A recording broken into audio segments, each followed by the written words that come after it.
Alright. Enough is enough. There's another typical day in Ponyville at the Castle of Friendship. Spike is waking up as Princess Twilight Sparkle enters his bedroom. Spike yawns and stretches as Twilight tosses him a list of chores. Morning, Spike. I hope you had a good night's rest, said Twilight happily.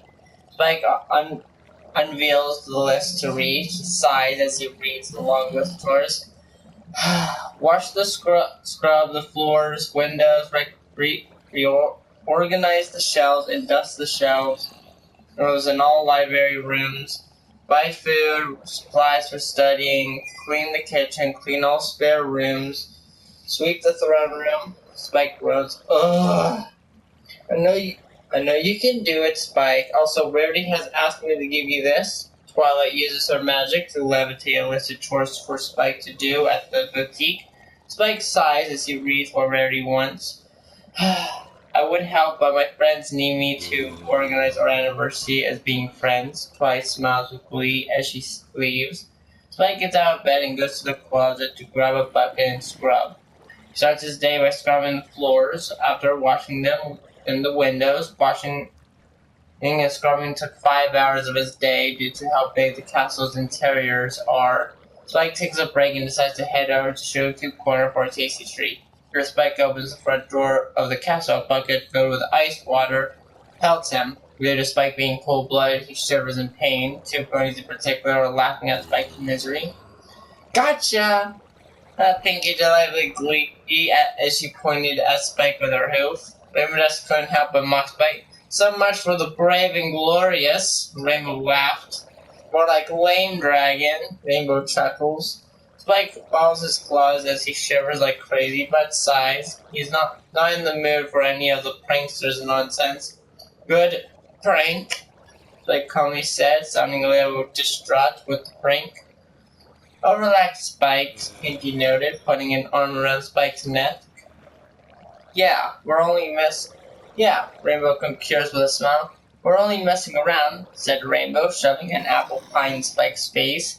Pinkie Pie and Rainbow Dash laugh harder as Spike starts walking away from the pranking duo. Spike loses his appetite thanks to the pie in the face. Frank, as Spike heads over to Rarity's boutique. Rainbow Dash and Pinkie Pie hurry over to meet with Applejack. In Twilight, Spike enters the boutique and goes to the bathroom to wash up.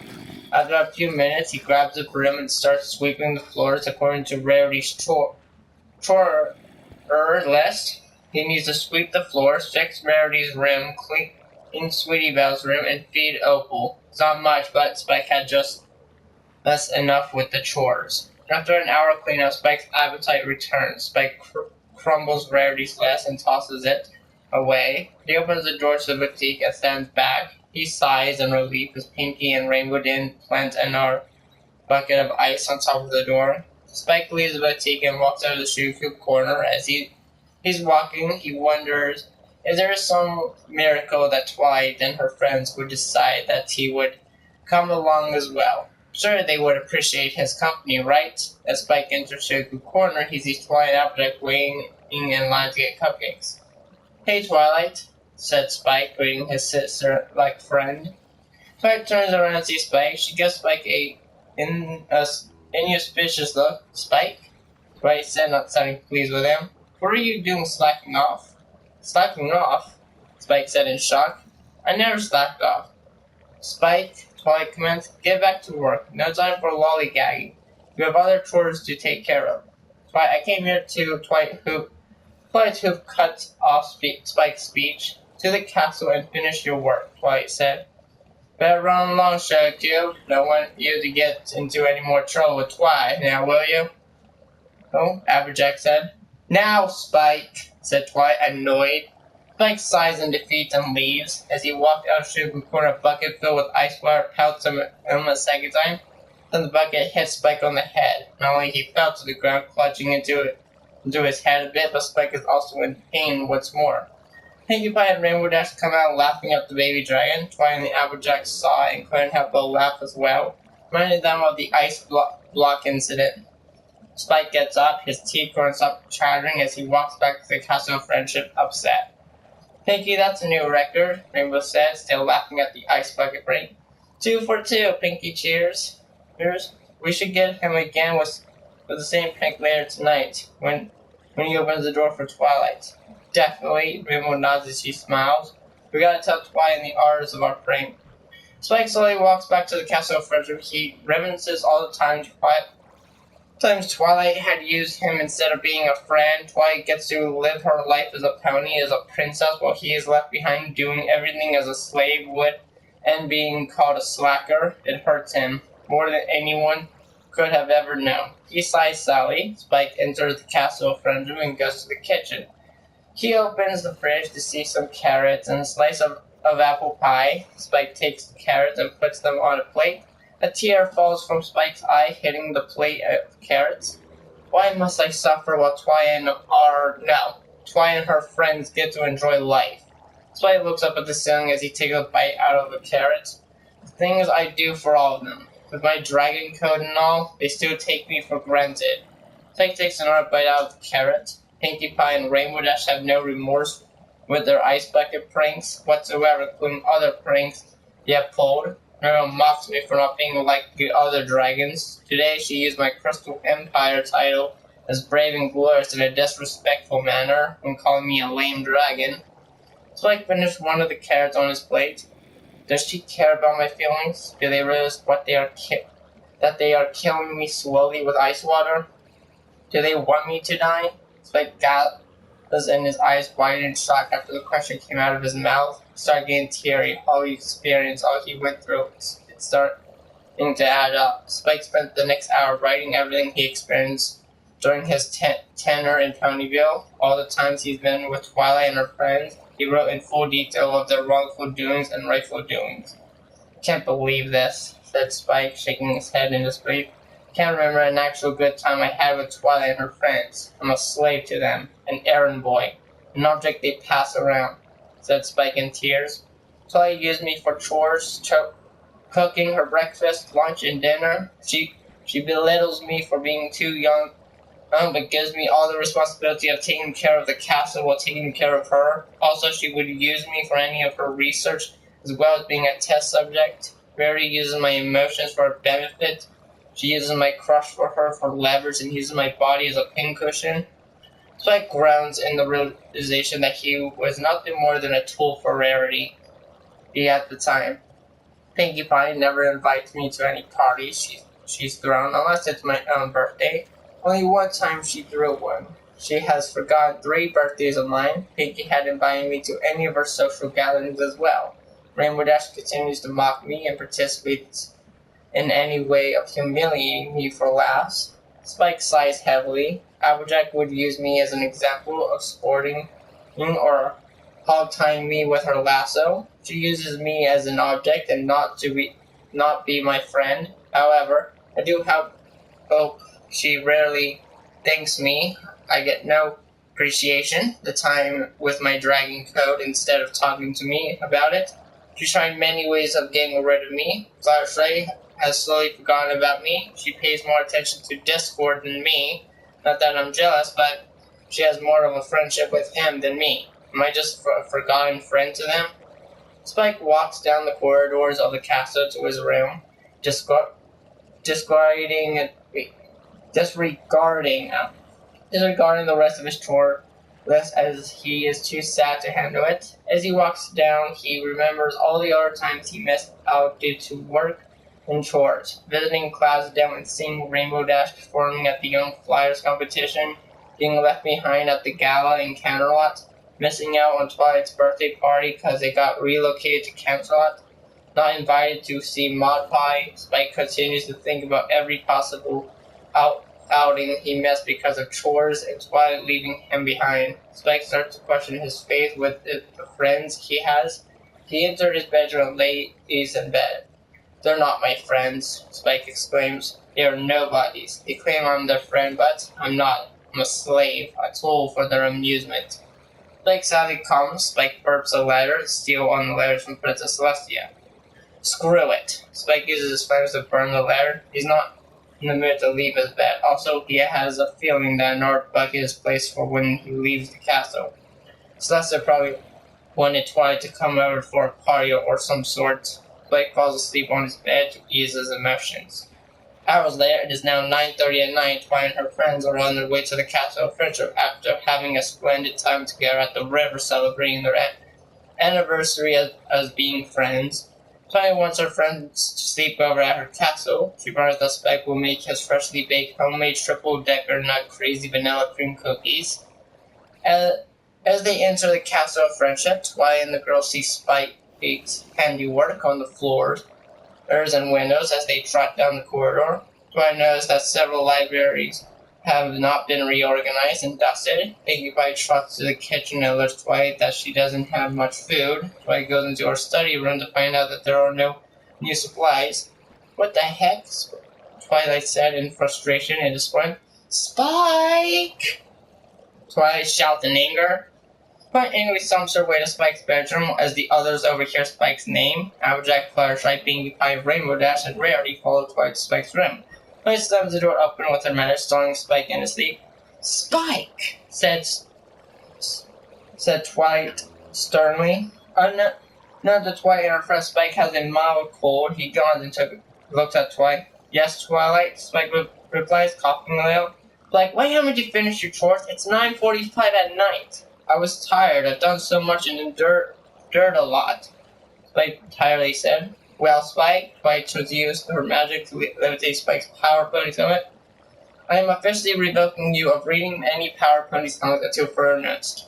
You can't do that, Spike retorted, balling his claws. I specifically told you not to lollygag and back at Cherry Tube Corner. I caught you slacking off. Surprise, surprise, I've come back home with our friends and find the library shelves not reorganized and dusted. There is no food in the fridge, no supplies for my study room. All I see is a slacker sleeping off. So I get now infuriated with Twilight in her tone and demeanor. He breathes heavily as a lot of anger is swelling up from the inside. If he were to breathe fire from his breath, he could melt some structure of the castle in this room. Slacker? Slacker? Spike raises his voice at Twilight. The sudden outburst spreads Twilight and her friends a bit. I've been doing chore after chore every day while you get to live your life. I do all the cleaning, all the cooking, all the errands. Spike stomps up to Twilight as she starts backing up a bit. What do? Sit around reading books or hanging out with the girls on all sorts of get together, social outings, parties, adventures, and creating memories. What do I get? Abandoned by my so-called friends? Spike breathes a little out in anger. Spike, calm down, Pinkie said in a lighter, calm tone. Spike touched his Pinkie. Don't you dare tell me to calm down, you wild party animal! Pinkie and the girls gasp. The party near Ponyville that brings smiles and cheers, and yet you forget it's all about me. What? Pinkie shockingly expressed. I don't forget about you. You're my friend, Spike. When was the last time you invited me for a hangout or party? Well, Pinkie ponders for a few months, trying her best to recall the time she has. But a few months, Pinkie realized that she has not invited Spike to any parties or hangouts whatsoever. That's what I thought, said Spike angrily. He turns back to Twilight. Twilight sweats a bit, seeing Spike in an agitative state. He walks in front of Twilight. I've done more for you than anybody else in their lifetime. You show me no appreciation, no fellowship. The rest of you are equally as bad as Twilight and Pinkie. Twilight takes deep breaths to calm himself. Doesn't want his anger to get out of control. I'm done. Goodbye, fiends of harmony. Spike shoulder bumps Twilight as he leaves the room. Rest are left dumbfounded by Spike's remarks. Twilight couldn't believe what she heard from Spike. Pinkie Pie cries her eyes out. Rarity, Fluttershy, Applejack, and Rainbow start to question about Spike meant by being equally as bad as Twilight and Pinkie. They don't understand. Spike leaves the Castle of Friendship. He's starting to regret not telling what Applejack, Rarity, Fluttershy, and Rainbow Dash has done to make his life more miserable. He knows they deserve it, but he chose not to. They are not my friends. They were never my friends. I'm a slave, an errand pony to them. Spike sighs heavily. They don't deserve to have me as a friend. They are not worth my time anymore. Spike walks to the river aimlessly. He sits by a tree looking up at Princess Luna's night sky. Guess I should write to Princess Celestia and tell her all I have been going through in the hues of Twilight and her friends. However, she could end up sending me back to Twilight to patch things up. Could go and live in the Crystal Empire, continually being the brave and glorious around my peers. Then again, Princess Kate and Shannara will tell Twilight of my whereabouts and try to make amends. Spike sighs heavily. Who am I kidding? Anywhere I would go, someone will eventually tell Twilight of where I'm residing to make amends. I'll never be free. Plus, Twilight were to tell Celestia of what transpired. Celestia will find me no sweat. My life is doomed to slavery, isn't it? Alright, that does it, said Discord. He raises from the grass Spike was sitting on it and transformed into his draconic self. Discord, what are you doing here? Asked Spike. So, I have a habit of listening to stories of sad folk. They are usually alone looking at the night sky. It's a way of learning how to deal with Fluttershy or any of our friends when they are depressed. Interesting. So what's wrong with you, Spike? There are a lot of wrongs, and I wish to get away from it. Where would you like to go? A world where friendships are like family. Doesn't matter what you look like as long as they appreciate your company. A world where friends do care about your well-being. Is there a world that exists, Discord? Discord looks down at Spike. Look up, Discord said. Spike looks up and sees a shooting star. Make a wish, and I shall grant it. I wish to live in a world where I can be free and make all sorts of new friends, going on adventures, partying, creating new memories, laughing, and having fun. Discord smiles and snaps his claw. A swirl vortex appears before Spike. When you enter the portal, Spike, it'll take you to the world you wished for. Thank you, Discord. I will always remember you, Spike thanks graciously. You're welcome. Before you go, care to share what transpired you into leaving our world? Spike reveals his emotions to Discord, everything in full detail on what he endured. Discord becomes perplexed. Can't believe that Twilight and the Elements of Harmony have brought this harmony to Spike, unintentionally having no regard for his feelings whatsoever, using him for their benefits, having no grace to say thank you whatsoever, using and abusing Spike, making him feel abandoned and forgotten. He's also upset that Rainbow Dash and Pinkie Pie plant buckets of ice water to dump on Spike. No Spike could die due to cold water. Wow, I'm shocked, said Discord in disbelief, shaking his head. Most things don't shock me as much. I now understand why you want to leave so badly. They don't treat you as one of them. They treat you below them. I understand why you would call them fiends of harmony. Friendship within their species and fiends outside of it. Yeah, Spike nods. Well, I wish you luck in your new life, Spike. Thanks, Discord. Spike hugs Discord. Discord pats his head. Bye, Discord, Spike said, waving goodbye. Spike walks into a portal. It closes as Discord stares at the night sky. A star twinkles. Discord salutes, then transforms into Spike. Farewell, Spike. Have a nice life. In a land far, far away lies the kingdom of Fior, a small, peaceful nation of 17 million and a place filled with magic, found in every home, bought and sold in every marketplace. For most, magic is merely a tool, a mundane part of everyday life. For some, however, magic is an art, and they have devoted their lives to its practice. These are the mages banded together into magical guilds. They apply their skills in search of fame and fortune. Many such guilds dot the landscape of Fior, but there's a certain guild in a certain town that soars high above the rest, one from which countless legends have been born. A guide that will no doubt continue to create legends well into the future. Its name is Fairy Tale. Oh. No. Oh. Now then,